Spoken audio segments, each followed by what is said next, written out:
Hello, everyone, and welcome to the Every Movie Ever podcast. My name is Ben Grove. And my name is Rob McFarlane. Welcome to the show. We just got done talking about Avengers. Yes. And we've seen them all now. We've seen all of Phase 1. All Phase 1's done, dusted. We've chatted about them. We've had a lovely time. And I had a realization that I didn't want to cover in our audio show, available in the link below.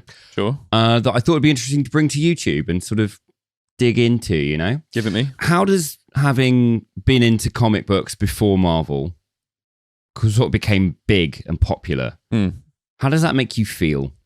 Shortchanged, if I'm honest. Shortchanged. Wow. I feel a little bit like I took one too many punches to the face for reading comic books. Right. That, like, people today, there's a new They don't get it. comic book movie at the cinema every week, and it's sort of like, it's a new cool thing now, and it's like, yeah?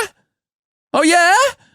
I'm going to disagree with you heavily there. Okay. Because of one bit you said. Go on. You said it's a new cool thing.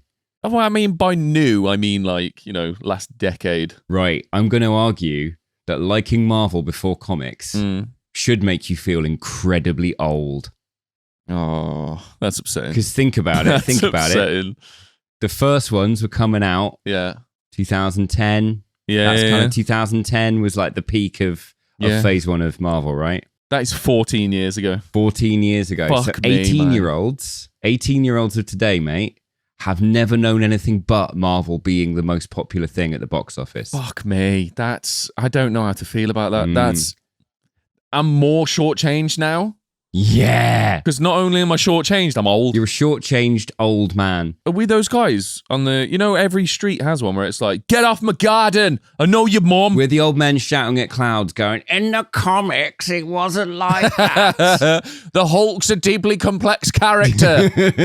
Did you have an uncle who was like into Westerns and you were like, Jesus Christ, that's old? No, I had an uncle that was in prison. Very similar thing. That Venn diagram is a circle, mate. Yeah. I'll tell you what you'd have had. Go on. You know when you went to gigs and there was that guy in like an AC/DC t-shirt tucked into his jeans? Yeah, the one that everyone was sort of like, you do the nod of respect of being sort of like, good job you for still being here. Yeah. Good job you, buddy. Yeah. That's you every time you wear a Nirvana t-shirt. Fuck! Liking Final Fantasy VII is the equivalent of being into model trains.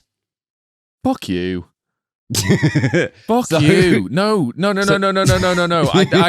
got a counterpoint to that. I had this discussion the other day. I met someone brand new for the first time through a mutual friend, and he was like, how do you know this friend? And I'm like, oh, we used to play video games together. We do still now, just not as much because we've grown up, blah, blah. And he's like, oh, so what games do you play? And I'm like, I've just started Final Fantasy VII again. And he's like, it's great. Battle mechanics are incredible. New designs are great. And I'm like, it's fucking polygons and turn-based systems. Turn-based, What are we talking about? It's 3 discs on the PlayStation 1. Yeah. And he's like, no.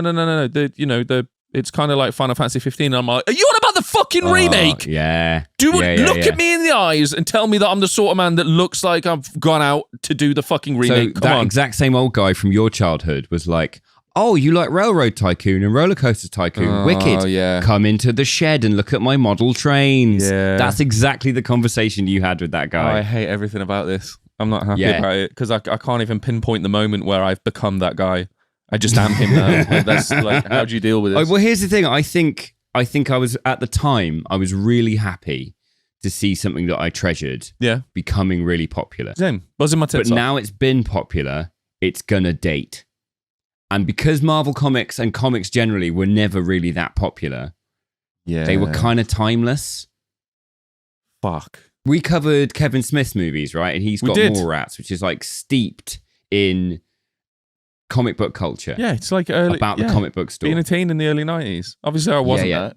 But, But you looked at it and you were like, wow, that's cool. They've got a comic book store. And yeah. That entire culture is changed forever. It's been set fire to in exchange for 1.5 billion in Disney's pocket. And it's not a bad thing, man. It's just change. Yeah, I'm not sure I like change though, buddy. I think I'm too far on the spectrum to like change. Yeah, you're too short for it. That's what it is. You're short of change. Short-changed. See? Always. It's always the way, man. It's always the fucking way. I'm glad they exist. I'm glad the movies exist. I'm going to pretend that after Infinity War, none of it happened. or Endgame, whichever the second part of that two-part. The fact that they do exist validates my childhood and my obsession, and that time that I lost a tooth for reading a Mars Attacks comic book. You know what I mean? Yeah. Wait, you did what? Oh, you reading that comic book, you fucking nerd, and then got kicked in the mouth. Okay. Sorry, I thought you like traded a tooth. Oh, yeah. I thought you went to a comic book store and you're like, I really want that. And the guy was man. like, give me your teeth. I grew up in Telford. There was just a wizard that used to wander around who would only give you like pop culture referenced magazines if you could give him a human tooth. You know what I mean? So you're saying the Tooth Fairy's from the Midlands? Yeah. Right, okay. Well, we've all learned something today, Ben. I'm glad Marvel exists because it validates my childhood, right? The punches that I took in the face, the bullying that I got, it's all worthwhile because look at it now. It's fucking crazy big. No, I always resent it. I remember seeing Donnie Darko at this tiny, tiny cinema in Plymouth. Plymouth Arts Centre at the time, and it was one of those screens you sort of were like, oh yeah, we'll go see this little movie. Yeah. It was quite cheap, and then you got there and you realised why, because it was basically like a large telly. It's a fucking projector in someone's rec room. Right, exactly, right. Yeah. And it's a good projector. It probably cost a couple grand. Yeah. But it's like village hall size. The seating is clearly non-permanent. Yeah.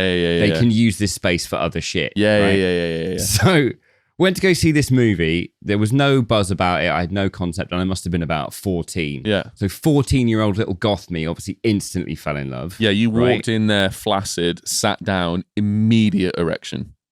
Yeah, just a constant sight. You know those people who have like problems where they constantly orgasm? There was that guy who had like 9 orgasms at his dad's funeral. That's not a real thing.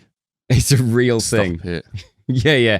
They have a brain injury and their brain just keeps giving them orgasms, but it's just... What caused the brain injury? I don't want to get too specific, but I mean, like, what were they doing to get that specific you'd injury? You'd think that, but it's not. It can just be, Google it for me. Man orgasms at father's funeral. This is going to bring up some... Why? There we go. The living hell of a man who orgasms 100 times a day. 100 times a day? Yeah. He must be exhausted. He is unable to work and supply for his family.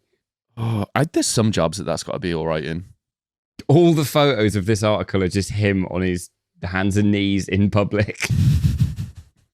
Jesus Christ. This is bad. That was me at Donnie Darko, basically. I loved it. Right? Yeah. Slight tangent. Yeah. But then I go to school and I'm like, I describe the film and everyone's like, that sounds fucking stupid. What a stupid film. What a stupid person you are. And they were all right. They were all right. Then, of course, it had its resurgence, came out on DVD, became really popular, then got another cinema release. And then a couple months later, like, we all went cinema. What you see? Donnie Darko. It's this great film. I'm like, My point is I'm not pleased about the people that made it popular, right? I'm just happy that I knew it all along. You know what I mean? Yeah. The Mars Attacks versus Kiss comics, I'm waiting for that movie because I know I'm right about that being an absolute banger. That will be brilliant. Give it. I will pay triple to see that movie tomorrow. To bring it back to an unfortunate comparison, if Iron Man 1 is the first time you come, and the Infinity Saga is like your first block of really good sex, sure, and now we're in the Disney Plus TV subscription model, and it's just there's a new Marvel show 100 times a day, and I'm unable to work or provide for my family, and also keep up with the narrative. Like the shine's worn off. I'm at my dad's funeral. I don't want to watch WandaVision series 5. You're literally sitting there being sort of like, he was a great man. He would have loved Loki season 3. Hey, put it back on, Dick. Put it back on, Dick. We have, of course, covered every Phase 1 Marvel movie. As an audio, we've got highlights on the channel. We've got extra bits on the channel as well. If you're a first-time viewer, welcome. Hello. Maybe hit the subscribe button. We're brand new. We don't know what we're doing. Just why we're doing. Hit it. Like it, subscribe. Now you're getting forceful. Do your stuff. Give us the fucking helps, buddy. And we got episodes on everything. Christopher Nolan, Batman. Jurassic Park, every Batman movie ever. If you're watching this, that's probably a bit of you. Kevin Smith. Loads of Kevin Smith, Grindhouse movies, art house movies, indie movies, one rom-com. We got that questionably titled Nazi trilogy, Goebbels' Golden Grilled Cheese Sandwich. Sounds more racist than it is. You say questionably, but you're the one that chose that title. It works. 2 slices of gold, and then a bit of Mad Heidi cheese in the middle. There you go. You've explained it to me many times, Ben. I need to keep explaining, but you know what I mean? You do. You do. Yeah, like I said, questionably titled. Like and subscribe. Love ya!